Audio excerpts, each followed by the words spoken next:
Dr. Ji Woo Kim walked slowly into the huge meeting room on Kepler Station. Her hand shook a little as she held her research tablet. The room was filled with alien beings from across the galaxy. They were much bigger than her and looked very different from humans. The Veltar aliens had bodies made of crystal that clicked when they moved. Their leader looked at Ji Woo and made a disgusting sound. "Another baby species thinks it can help us with real work," he said through his translator machine. The other Veltar laughed and clicked their crystal bodies together. On the other side of the room, the Zephyrians floated in the air. They were beings made of pure energy, trapped inside metal shells. They made humming sounds that sounded like they were making fun of someone. "We have studied the old ruins for 50,000 years, one of them said in a voice like singing. "This new species thinks it knows something we don't know." More aliens filled the room. There were beings with too many eyes, creatures that looked like giant insects, and things that Ji Woo couldn't even understand. All of them were looking at her like she was a joke. Some pointed at her with their strange arms and tentacles. Others made sounds that her translator said were laughter. Council. Director Vexera stood up from her chair. She looked like a giant spider with 6 arms and eyes that showed rainbow colors. She was the most important person in the room. When she moved one of her arms, everyone became quiet. "Human person," she said in a deep voice. "You may show us what you know, but I think this will not take very long." Ji Woo pressed a button on her tablet. Pictures appeared in the air, showing Earth's old buildings and writing. She had spent years studying these things. The pictures showed pyramids, old temples, and stone tablets, with writing that humans had found but couldn't read. But the aliens barely looked at her pictures. As soon as they saw them, they started making noise again. The sounds of their laughter filled the room and made Ji Woo feel very small. "Look at these baby drawings they think are old writing," said a Veltar scientist. His crystal body flashed with bright colors when he talked. "Their oldest cities are newer than what we eat for breakfast." A Zephyrian floated closer to look at Ji Woo's pictures. "Humans think 5,000 years is old," it sang. "We were building space cities when their planet was still hot rock." The other aliens joined in making fun of humans. They said things like baby species and too young to matter. Some of them showed pictures of their own old cities and buildings. These were much bigger and more beautiful than anything humans had ever made. Director Vexera waved her arms again, and everyone became quiet. She pointed to a glass box that floated in the middle of the room. Inside the box were 3 black stone tablets covered with strange symbols and lines. "These are the silent stones, human," she said. "They were made by the progenitors, the first smart beings in our galaxy. They built great cities and knew amazing things when your world was nothing but hot liquid rock. Our best minds have tried to read these stones for thousands and thousands of years, but we cannot understand them." Ji Woo looked at the stones. The symbols on them seemed familiar somehow, but she couldn't say why. They reminded her of something, but what? "The progenitors knew secrets that we can only dream about," continued Vexera. "They could move stars and create life. They could travel between galaxies and speak with their minds. Then one day, they just disappeared. All that is left are these stones and other things like them." A Veltar elder clicked his way forward. "We have found progenitor ruins on 100 different worlds. Always the same strange writing. Always impossible to read. If we cannot understand it, after 50,000 years of trying, what makes you think your baby species could help?" The aliens started laughing again. Some of them made gestures with their arms and tentacles that Ji Woo's translator said were very rude. She felt her face turn red with shame and anger. "Your species learned to make fire yesterday," said a Zephyrian. "You learned to fly the day before yesterday. You reached space this morning. How could you possibly understand things that are older than time?" Director Vexera stood up to her full height. She was 3 times taller than Ji Woo, and her rainbow eyes looked down with no kindness in them. "Human representative," she said in a voice like thunder. Your application to join the Galactic Archaeological Council is rejected. Come back when your species has lived for at least 1,000,000 years. Maybe then you will have learned enough to be useful to us. The other aliens made sounds of agreement. Some of them were already leaving the room, not even interested enough to watch Jiwoo be sent away. But as Jiwoo looked at the silent stones one more time before leaving, something deep in her mind told her that she had seen those symbols before. Not exactly the same, but something very much like them. The thought followed her as she walked out of the room, past all the laughing aliens, and back to her small human ship for the long trip home to Earth. Dr. Jiwoo Kim walked back and forth in her small office at Seoul National University. 3 weeks had passed since the aliens laughed at her on Kepler Station. She could not stop thinking about those strange symbols on the silent stones. Pictures of them floated in the air around her desk like glowing ghosts. Her friend Dr. Minho Lee sat at his computer nearby. He studied old human languages that nobody could read anymore. Ancient writing from places like Egypt and Babylon covered his screens. He looked up at Jiwoo with worried eyes. You have been staring at those alien symbols every day, he said. Maybe you should forget about them. The aliens were right. We are too young to understand such old things. No, wait, Jiwoo said suddenly. She stopped walking and pointed at one group of symbols. Minho, show me the old writing from Babylon. The tablets that nobody has ever been able to read. Minho touched his screen, and old human writing appeared next to the alien symbols. His mouth opened wide with surprise. The way they are put together, ... It looks similar. But that cannot be right. Now show me linear A. From the old Greek islands, Jiwoo said. Her voice was shaking with excitement. More old human writing filled the air. Then Jiwoo asked for Egyptian pictures that no one could understand. Writing from Easter Island that looked like birds and fish. Strange symbols from old India. The mysterious book called the Voynich Manuscript that had puzzled people for hundreds of years. As each new type of writing appeared, something amazing happened. Parts of the alien symbols began to match parts of the human writing.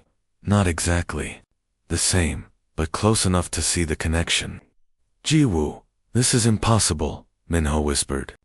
He ran programs on his computer that studied how languages work, the deep patterns, the way the grammar is built. It's like these human languages are echoes, like broken pieces of something much bigger and older. Dr. Sora Park ran into the office.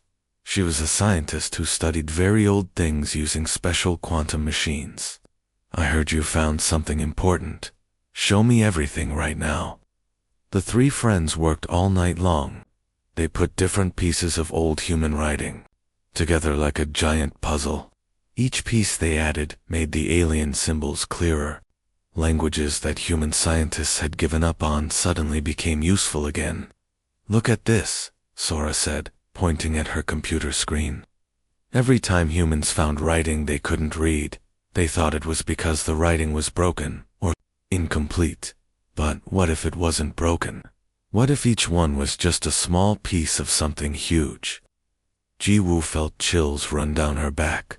Like someone broke a mirror into 1,000 pieces.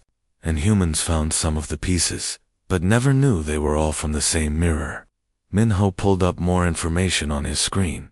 The Sumerian tablets from Iraq, the stone circles in Scotland with symbols carved in them, cave paintings in France that don't look like any other cave paintings, rock carvings in America that don't match any known tribe's writing.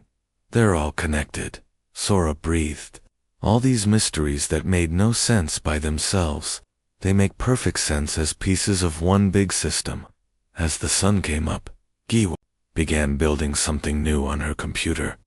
She took pieces from 17 different old human languages and put them together like building blocks.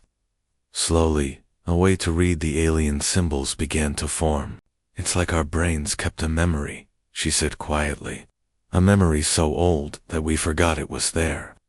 We broke the old language into smaller pieces and spread them all over the world, but we never completely forgot. Minho stared at the screen, where human and alien writing were slowly becoming one system. The aliens think we're babies.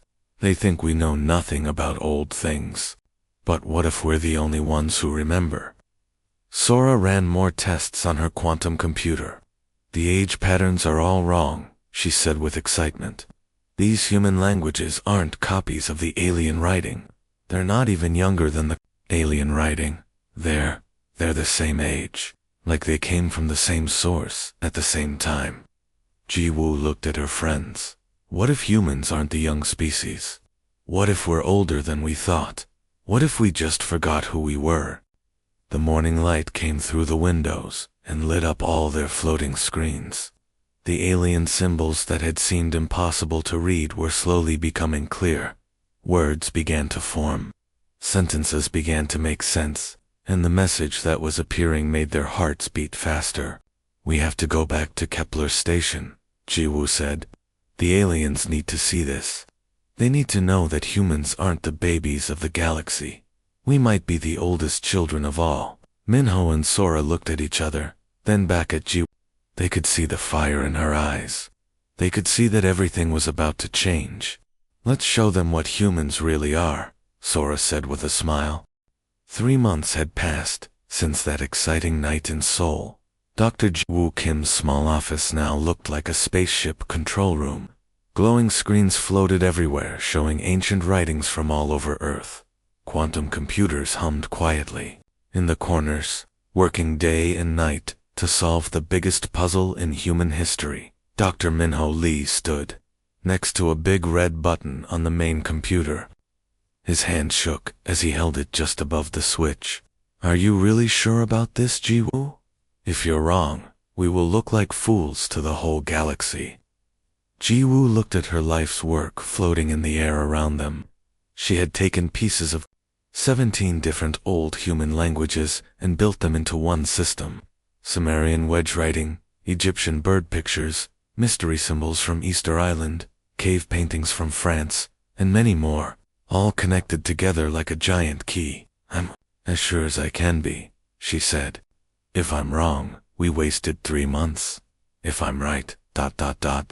Dr. Sora Park sat at her quantum machine. The computer is ready. All we have to do is feed the alien symbols through our human language key. The machine will try to match the patterns and give us words we can understand. Minho pressed the button. The silent stone symbols appeared on the big screen. They began to move and change as the computer worked on them. The 3 friends held their breath and watched. For 5 long minutes, nothing happened. Then, suddenly, Korean words began to appear on the screen. To the people who will inherit this galaxy from the 3rd planet, when you read these words, you will remember who you really are. Ji-Woo fell into her chair. Minho made a sound like someone had hit him in the stomach. Sora just stared at the screen with her mouth open. More words kept coming. We are the progenitors, the first children of wisdom in this galaxy. Before we left, our physical bodies behind, we spread our knowledge among chosen species. We made them to be guards who would keep pieces of truth safe until the time came to put everything back together. But we needed one species to be the living key, the inheritors who could bring together what we had scattered. The translation continued, and each new sentence was more amazing than the last. The 3rd planet was chosen as the special world. The species that lived there was given linguistic memories that would sleep until they grew smart enough and strong enough. You who read this are those inheritors. Ji-Woo, read the next part out loud, her voice barely above a whisper. The species you call Veltar, Zephyrian, and all the others, we made them. We created them to keep specific pieces of knowledge safe. We gave them pride and the need to protect their territory, so they would guard their secrets well. But they were never meant to be the final inheritors. Sora pointed at new words appearing on the screen. When the scattered children of this galaxy are ready to become one family again, the inheritor species will call them home. The computer kept working, and star maps began to appear. Locations all over the galaxy were marked with bright dots. Each dot showed where the progenitors had hidden special places full of their knowledge and technology. Minho counted the locations. 57 hidden places. Some are in Veltar space. Some are near Zephyrian worlds. Others are in places no one has ever explored. Look at this part, Sora said, pointing to new text. It says the guard species were designed to be perfect. Keepers of knowledge. Long lives, so they wouldn't forget. Pride, so they wouldn't give up their secrets easily. Smart minds, so they could understand what they were protecting. But they don't have the key, Jiwoo finished. Only humans do. The progenitors put the key in our languages, in our brains, in our very thoughts. We're not the babies of the galaxy. We're the ones everyone has been waiting for. The final part of the translation made them all sit down heavily in their chairs. The knowledge cannot be unlocked by any single species alone. The guard species have the pieces, but the inheritor species has the key. Only when they work together will the full wisdom of the progenitors return to the galaxy. This is our gift to the future, not just knowledge, but the requirement to cooperate, to trust, to become one people among the stars. Jiwoo looked at her friends. The aliens laughed at us because they thought we were too young, but we're not young at all. We're their missing piece. They've been waiting for us for 50,000 years and didn't even know it. Minho was already preparing a message to send to Kepler Station. What do we tell them? Sorry we're late, but we're here to unlock everything you've been guarding. Sora laughed, but it was nervous laughter. We tell them the truth. We tell them that humans aren't trying to join their council. We're here to bring everyone home. Jiwoo stood up and looked at the star map floating in front of them. 57 locations where the real treasures of the galaxy waited, and only humans could open them. Time to go back to Kepler Station, she said. I think they're going to want to hear what we have to say this time. The great meeting room on Kepler Station was completely silent. Dr. Jiwoo Kim had just finished showing her translation of the Silent Stones to every important alien leader in the galaxy. The floating screens around the room showed not just the first translation, but dozens of other old alien writings that humans could now read perfectly. Council Director Thaxara's rainbow eyes were flashing very fast. This meant she was extremely upset or confused. Her 6 arms moved nervously as she stared at the translated words floating in front of her. This cannot be true, she said in a shaking voice. These translations say that humans are, that we were, created by the progenitors. Yes, Jiwoo said calmly. You weren't born naturally like humans were. The progenitors made your species to be perfect guards for their knowledge. Each alien species was designed to protect a different piece of their wisdom. A very old Veltar elder stepped forward. His crystal body was turning dark red with anger. We are the Ancient Ones. Our cities have existed for millions of years. How dare you say we were made like tools? Dr. Minho Lee pressed a button, and new pictures appeared in the air. The proof is in your own history books, he said gently. The Veltar appeared suddenly in the galaxy 2.3 million years ago. No evolution. No slow development. One day you weren't there, and the next day, you were building cities. Dr. Sora Park added more information to the floating displays. The Zephyrians became pure energy beings exactly 1.8 million years ago. The Thyson grew their first biocities 1.2 million years ago. Every major alien species has a clear starting date, but no history before that date. A young Zephyrian floated closer to the screens. Its energy body was pulsing with confusion. But if this is true, why were we never told? Why did the progenitors lie to us? Jiwoo showed them the final part of her translation. Because the progenitors knew that created species might rebel against their makers. They might refuse to give up their hoarded knowledge when the time came. So the progenitors made you believe the knowledge was really yours. They made you proud, so you would guard it with your lives. The test, Minho continued, was whether humans could figure out how to read the keys.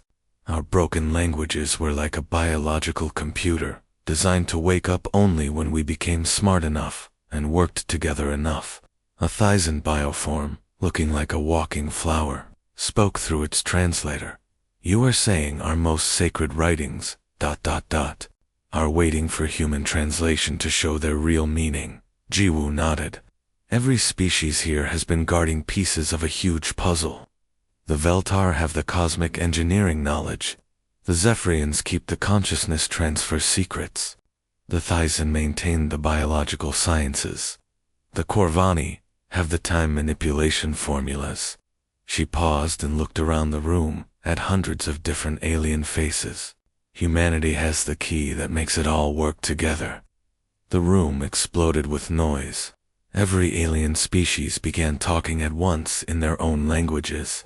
The translators couldn't keep up with all the clicking, humming, singing, and buzzing. Some aliens sounded angry. Others sounded excited. Many just sounded confused and scared. An ancient Veltar archaeologist, older than some entire civilizations, slowly clicked his way to the front of the room. His crystal body was so old, it had turned almost white. When he spoke, everyone became quiet to listen. If what you say is true, human, then prove it. Show us that you can translate our most sacred mystery. The first tablet of our people has never been understood, not even by our greatest minds. The old alien gestured, and a new stone tablet appeared in a floating display case.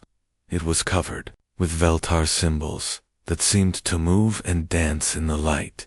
Jiwoo smiled and connected her translation system to the room's main computer. I would be happy to translate it for you.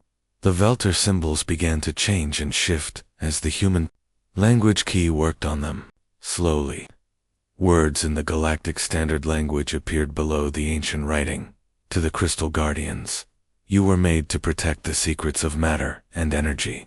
Your bodies are hard, so the knowledge cannot be broken. Your minds are sharp, so the knowledge cannot be lost.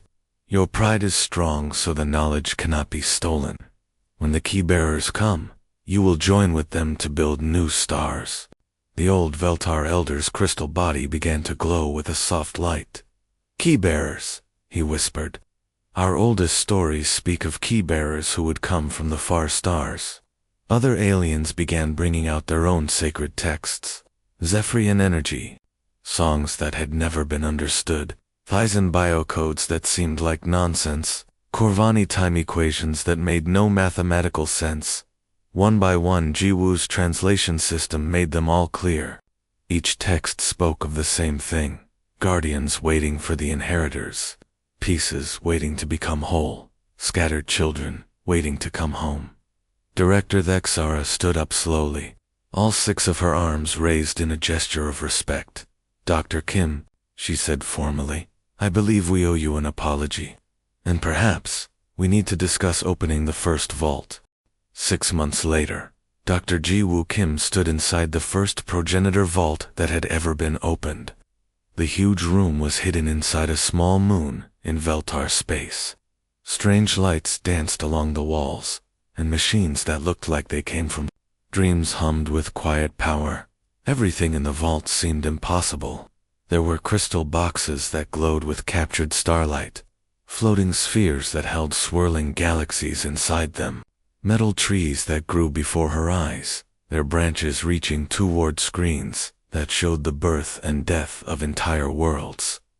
Director Vexera walked up to Jiwoo, moving her 6 arms in the respectful greeting that Veltar gave to honored friends. 3 days ago, she had been calling humans baby species. Now, she looked at Jiwoo like she was the most important person in the galaxy. The consciousness transfer machine still will not work for us, Vexera said, pointing to a device that looked like a silver waterfall frozen in time. We have tried everything. Only human brain patterns can make it respond. Dr. Minho Lee placed his hand on what looked like a table made of liquid light. Immediately, the entire surface came alive, with symbols and pictures. Menus appeared in the air around him, written in languages that looked familiar, even though no human had ever seen them before. "It's like the machines recognize something in our minds," he said with wonder. "Something the progenitors put there long ago." Dr. Sora Park worked next to a Zephyrian energy being called Velanara. Together, they were studying a device that could change dead rocks into living planets. But the machine would only turn on when Sora touched it, and it would only stay safe when Velanara's energy controlled it. "This is the beautiful part," Jiwoo said to the group of aliens and humans gathered around her. "The progenitors didn't just give us technology. They made sure we would have to work together to use it." A young Thyson named Bioketh, whose flower-like body glowed with excitement, spoke through its translator. "Our medical knowledge is finally complete. The healing devices we have guarded for 1,000,000 years now work perfectly, but only when human linguistic patterns combine with our biological understanding and Zephyrian energy manipulation." The vault was full of representatives from every major species in the galaxy. The old Galactic Archaeological Council had been dissolved. In its place was the new Galactic Heritage Foundation, where humans and aliens worked side by side to unlock the treasures the progenitors had left behind. "We found the key to the Starforge," announced Commander Crystal, a Veltar engineer. His crystal body flashed with happy colors. "But it requires human translation codes, Zephyrian power regulation, Thyson biological programming, and Veltar matter manipulation. No single species can operate it alone." Jiwoo walked to the center of the vault, where the largest machine waited. It looked like a tree made of light, with branches that reached up into infinity.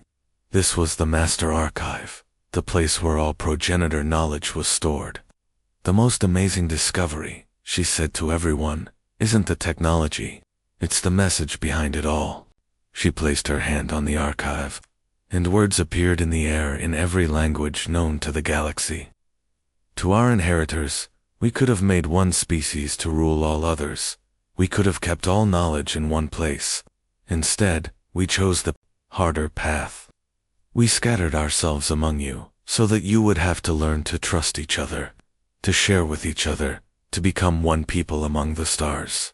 A very old Zephyrian named Ancient Song floated forward.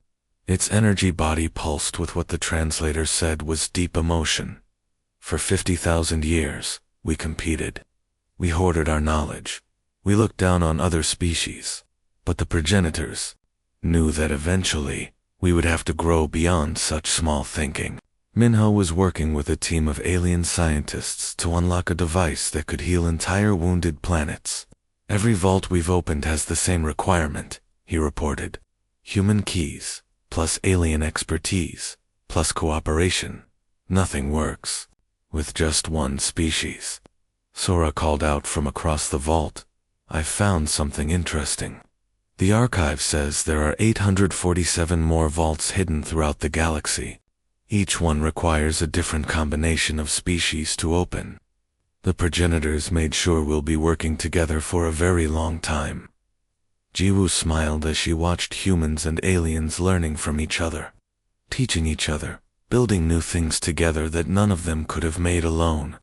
The walls of the vault showed images of the future, dead worlds brought back to life, new star systems created where life could flourish, diseases that had killed billions now cured in minutes.